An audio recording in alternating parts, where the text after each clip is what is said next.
तो उस समय कहते हैं परमात्मा, जब ये मेरी आत्मा तपस्या पर तंग पा रही थी, भटक रही थी, चटक पटक हो रहा था, इनको खील की तरह भून रहा था ये काल, उस समय वहां पर ये यहाँ के गुरु भी उसके ऊपर पिट रहे थे, जलाए जा रहे थे। यहाँ के देवता जो शरीर छोड़ के वो भी वहां पर भूनने जा रहे थे। अन्य प्राणी भी, गुरु भी, शस भी वहीं पिट रहे थे, भून रहे थे। तब मैं वहां पहुंचा। मेरे जाते उनकी तपस्या पर जहां भून कर ये काल खाता है, वो एक बहुत बड़ा तवी होती है ना, तवी बहुत बड़ी, ऐसी इस टाइप की पत्थर की शिला, वो अपने आप गर्म रहती है, उसके ऊपर ये डाल देता है उसको। और वहाँ चटक मटक होते हैं जीव, 1 लाख प्रतिदिन मानव शरीरधारी प्राणियों को वहाँ फूकता है। अपना आत्मा जैसे ये कवर है, ये तो यहाँ रह जाता है। जैसे बादाम होता है, बादाम का ऊपर का छिलका यूजलेस होता है, लेकिन उस छिलके बिना अंदर की गिरी नहीं बनती। तो इस कवर से वो अंदर के सूक्ष्म शरीर में जो सारे जीवन में आप आहार करते हो, और आप देखते हो इस काल का जाल है कैसा कि प्रत्येक प्राणी व्यसन करवाता, सबसे व्यसन, हुक्का, तम्बाकू, शराब, मांस, ये जरूर बाई फोर्स करवाता है किसी ना किसी तरीके से। और फिर उसके माध्यम से अंदर सूक्ष्म शरीर पर गंध पैदा कर देता है, गंध इसका आहार बनता है जिसे, और उसको तपस्या पे भून कर उन जीव तो मरता नहीं, लेकिन उस समय इतनी पीड़ा होती है पूछो मत। और उसमें से गंध निकालता है वो भून का कति, और फिर उनको अचेत हो जाते हैं प्राणी वहाँ। फिर कुछ देर के बाद फिर उनको फेंक देता, उड़ा देता है। फिर रास्ते में कहा करके सचेत होते हैं, और फिर वो धर्मराज के सामने आकर लाइन में खड़े हो जाते हैं। वो आगे कर्मों का दंड अलग से है। तो वहाँ जब वो खड़े थे तपस्या पर भुने जा रहे थे, परमात्मा पहुँच गए, और सभी प्राणियों की वो जलन समाप्त होगी जिसके कारण वो पीड़ित थे। तपस्या ज्यों की तो सुलग रही है, लेकिन वो आँच, उसकी आँच जो है प्राणियों को तंग नहीं कर रही। उस मालिक के वहां पहुंचते ही तब वो सोधी में आए, देखा कि सामने कौन खड़े हैं, इतना सुंदर शरीर। उनसे पूछा कि हे भगवान, उन्हें समझ लिया कि परमात्मा हैं, क्योंकि यहाँ हमने यही पता है कि कर्म का दंड भोगना ही पड़ता है। तब सभी वहाँ बुद्धिमान व्यक्ति भी थे जो गुरु पद पर थे। उन्होंने कहा कि प्रभु, हम या कौन से कर्म का भोग रहे हैं? तो परमात्मा ने कहा, ये कर्म तुम्हारा बहुत भयंकर है बच्चा, ये तुम्हारा यहाँ का कर्म नहीं, तुमने सतलोक में ये जुल्म किया था। तुम मेरे से विमुख हुए थे, इस काल के साथ आसक्त होकर आगे थे इस पर, और तुमने अपने पैर पर कुहाड़ी मार रखी है। फिर सृष्टि रचना सुनाई भगवान ने सारी उनको खड़ा होकर के कि तुम नो फंस गए यहाँ पर। अब देखो तुम, आप गुरु जी थे, ब्राह्मण थे, कहाँ जी, आप ये पूजा करते थे, कहाँ जी, देख तुम्हारी क्या दुर्गति, और आगे क्या होगा बताओ, ये देख तेरी स्टे शीट, अब तू नरक में जाएगा, उसके बाद तू गधे की योनि नहीं पाएगा। वो पूरी लिस्ट दिखा दी परमात्मा के, एक सेकंड का काम, और ये दुर्गति होगी। तुम बात करे था लोगों को समझाने की, तू आप नरक में जा रहा है। तू वहां तो सारी समझ में आ गई थी कि सचमुच इब्रान मट्टी हो रही है हमारी, कहाँ गई वो भक्ति, के काम आई। आज जोड़ कर कहें सारे भगवात्मा हमें छुटवा लो, इस काल से बचा लो। परमात्मा ने कहा, बेटा ऐसे नहीं है, जब तुम जाए धरो जग देहा, तब तुम करना मेरे सत शब्द स्नेहा। इस सतनाम स्नेहा, मेरा जो सतनाम है उसको दृढ़ता से ग्रहण करना, उसको छोड़ना नहीं आजीवन। जब तुम्हें कभी मनुष्य शरीर मिल जाए मेरी रजा से, तो उस समय जब मेरा कोई संत तुझे मिल जाए, सच्चा नाम बताने वाला है, उन काल के दूतों को त्याग कर तुरंत उसकी ग्रहण कर लेना शरण, फिर देखना कैसे पार करूंगा, ऐसे नहीं कर सकता। तो उसी समय वो काल आ गया उनको खाने के लिए, उसको समय निर्धारित था उसका। लेकिन उस दिन परमात्मा की रजा से वो जीव वहाँ से गए नहीं थे, उसने समय फिक्स कर रखा है। इतने समय के बाद वो जीव वहाँ से ऑटोमेटिक उड़ जाते हैं अचेत स्थिति में ही, और रास्ते में वो सचेत होते हैं। फिर वो ऐसे क्रिया थी। उस दिन परमात्मा की रजा से वो वहाँ से गए नहीं।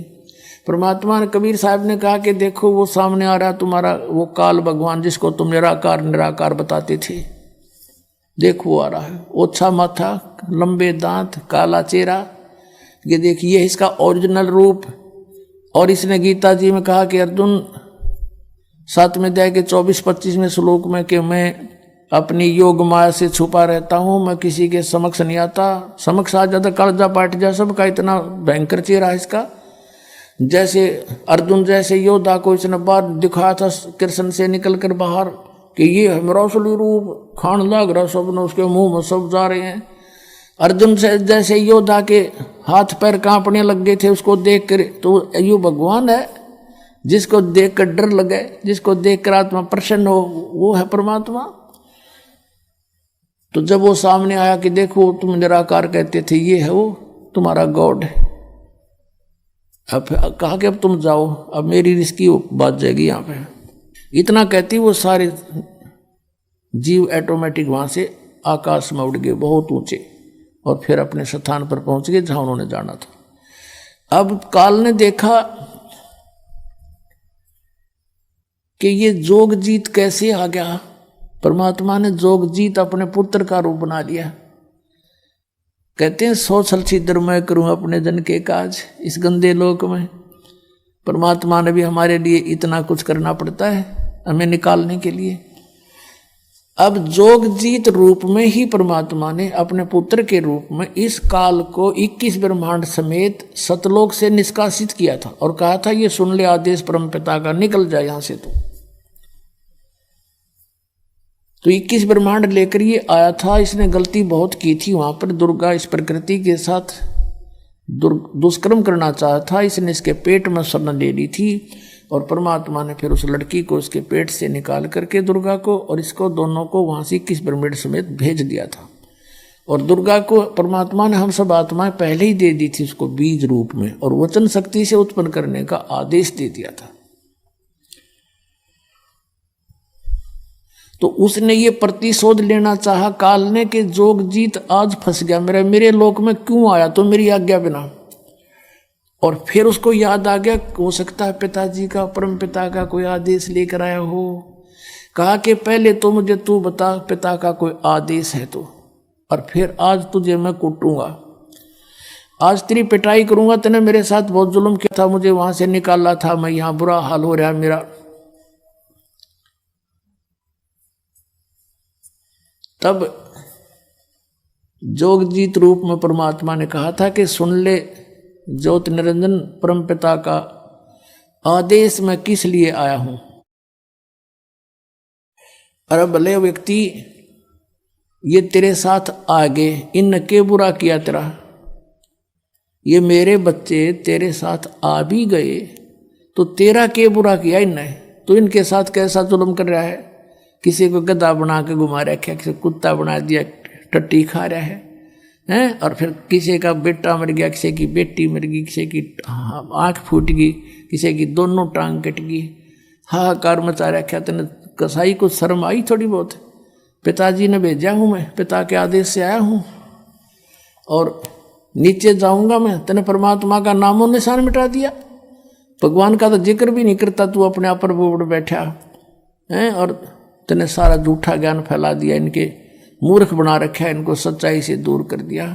नीचे जाऊंगा, इतने काल के लोक में नीचे पृथ्वी पर जाऊंगा, सब जीवों को बताऊंगा कि ये काल नहीं है, ये भक्ति तुम कर रहे हो ये मोक्षदायक नहीं है, और सही मंत्र उनको दूंगा, सबको पार करके सतलोक भेजूंगा। ये आदेश है पिता का।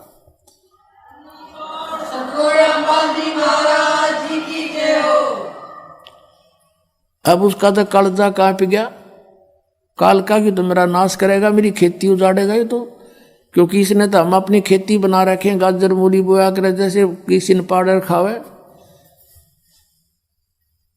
तो उसने सोचा कि तो भाई जुल्म करेगा एकदम।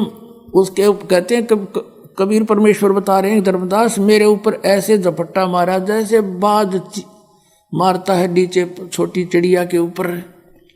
इसने मुझे एक जोग जीत समझ गए, और धर्मदास मैंने ना फिर सतनाम का सुमन शुरू कर दिया 2 अक्षर के का श्वास से।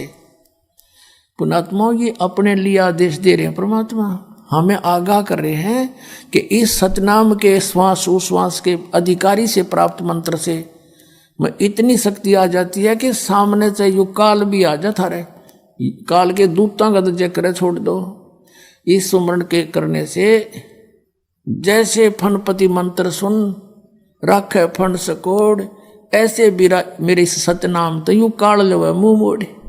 जैसे गार्डू होते हैं ना ये सपेले, सर्प को काबू करने वाले, एक मंत्र सिद्ध कर लेते, एक वाणी श्लोक, और कहते उस मंत्र से बोलने से अगर सर्प ने ऐसे फन फैला रखा हो ना डसने के लिए, वो मंत्र बोलने लगता है तो अपने आप वो फणपति यानी सर्प फण को सीधा करके और नीचे झुक जाता है। कहते जैसे फणपति मंत्र सुन राख फन सकोड़, ऐसे मेरे सतनाम तो यू काल लवे मुंह मोड़े। और ये ऐसा प्रबल मंत्र है, एक सूक्ष्म वेद में लिखा है कि मोला बैठा मोर्चे और देखे जन की भेड़, भेड़ माने भिड़ंत। जैसे आपने देखा हो ये खागड़ बिड़ा करें, जोटे भैंसे बढ़ते हैं, एक दूसरे का खेड़ मारा करें, सिर की खेड़, वो उसको सिर बढ़ाने को खेड़ बोलते हैं। तो परमात्मा कहते हैं कि जब तुम सतनाम जाप करने लगते हो, परमात्मा आपकी रिहर्सल देखता है। क्या देखता है कि जैसे कभी स्वप्न में या वैसे आपको कोई भयंकर आकृतियां दिखाई देने लग जाती हैं, तुम उनसे डर कर किसको याद करते हो?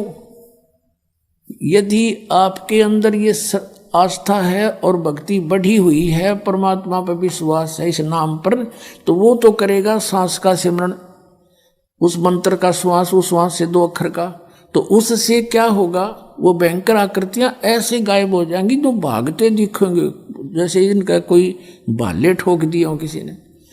और जो अनजान होंगे उनको देखते नहीं को हरी मार गिरा, तो उसका कोई लाभ नहीं है। वो माँ थोड़ी बचा सकती है, वहां तो ये मंत्र बचाओगा। तो वो हथियार डाल देने वाला सूरवीर और वो सही ट्रेंड व्यक्ति नहीं होता। तो क्या बताया है कि 12 कोट यम किंकर जहां एक नाम की खैड़, 12 करोड़ यम के दूत हैं जो इन प्राणियों को यहां से ले लेकर जाते हैं, जब मृत्यु होती है साथ पकड़ कर बांध ले जाते हैं। तो कहा परमात्मा ने कि मौला बैठा मोर्चे और देखे अपने जन की भेड़, अपने भगत की कुश्ती देखे, यू कौन सा दाव लगाएगा अब। और 12 करोड़ यम किंकर हो वहां एक नाम की खैड़।